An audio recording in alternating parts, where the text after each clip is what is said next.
I hurt her. I hurt you all. I hurt my wife. I hurt my boys. I hurt friends like Tom Davis. I hurt a lot of different folks. And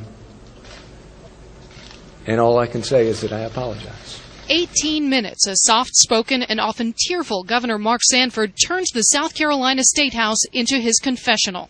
I've been unfaithful to my wife. I developed a relationship with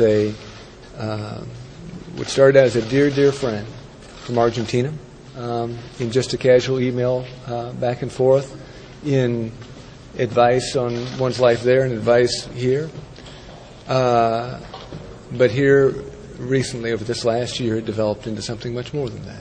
The normally reserved governor bared his soul about the woman, but never mentioned her by name. From a heart level, there was something real. Identifying her only as an Argentinian with 2 children.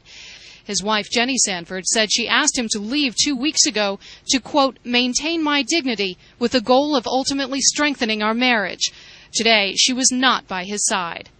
First and only time you've been unfaithful. Yes. Sanford immediately stepped down from his high-profile post as chairman of the Republican Governors Association, but ignored questions about whether he'd step down as state governor. In a statement later, he said he'd devote the rest of his term to building back the trust the people in this state have placed in me. That may be tough. Today, he admitted he kept the public and his own staff in the dark. Sanford disappeared from the governor's mansion on Thursday. On Monday, his wife said she didn't know where he was, and his staff said he was hiking the remote Appalachian Trail. But this morning, a reporter from the state's largest newspaper surprised him at Atlanta Hartsfield Airport as he arrived from Buenos Aires. I spent the last 5 days of my life crying in Argentina. Critics from within his own party called Sanford's disappearance unacceptable. You know, the people of South Carolina elected a governor to be 24/7. You know, we as elected officials can't just go off and not be bothered. Our people look to us 24/7. It had been a contentious few months for the governor, who tried to refuse some federal stimulus money. Sanford lost the battle, but his profile as a fiscally conservative hero soared. He was even mentioned as a possible presidential candidate in 2012. That rise now has to be considered over. He not only has his personal problems to deal with, but what we saw in his press conference was just the unraveling of a human being before the cameras.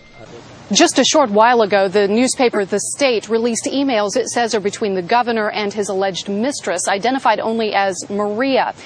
In them, he writes about his attraction to her, saying, "You have the ability to give magnificent, gentle kisses. I feel a little vulnerable because this is ground I have certainly never covered before.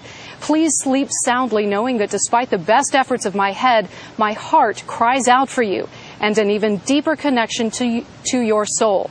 With Maria responding, "You are my love. I can't redirect my feelings, and I am very happy with mine towards you." Katie. All right, Kelly Kobayea, thank you. How embarrassing. Meanwhile, Jeff Greenfield is our senior political correspondent. Jeff, this is obviously bad timing for the governor, but it's also bad timing for the Republican Party. For the second time in a week, you've had a prominent Republican forced to step down from a party leadership post because they had to confess adultery. Governor Sanford today, Senator John Ensign of Nevada just last week, who left his post as head of the Senate Republican Policy Committee. And the two stories kind of feed on each other. It's not 1 + 1 = 2, I think, Katie. All right, and a lot of this is about 2012 and the next presidential election, who's going to be the nominee. But what is the short-term political fallout from this, Jeff? I think for the first time, Republicans have seen some vulnerability with President Obama. Some poll numbers make the point. While his approval ratings remain high, some doubts are growing about whether he can control the budget deficit, whether he's spending too much. We've seen poll numbers that suggest independents are losing a little bit of their faith in him because they see him maybe as more of a liberal. But how do the Republicans make this point when this thing has become such a soap opera? It sounds like some of their folks are trying to replace John and Kate +8. And if you look at 2012, you have Ensign and Sanford, obviously, away from the picture now. You had Bobby Jindal of Louisiana, the governor, had very poor notices because of that response to State of the Union. Newt Gingrich has had to backtrack from some of his comments about Supreme Court nominee Sotomayor.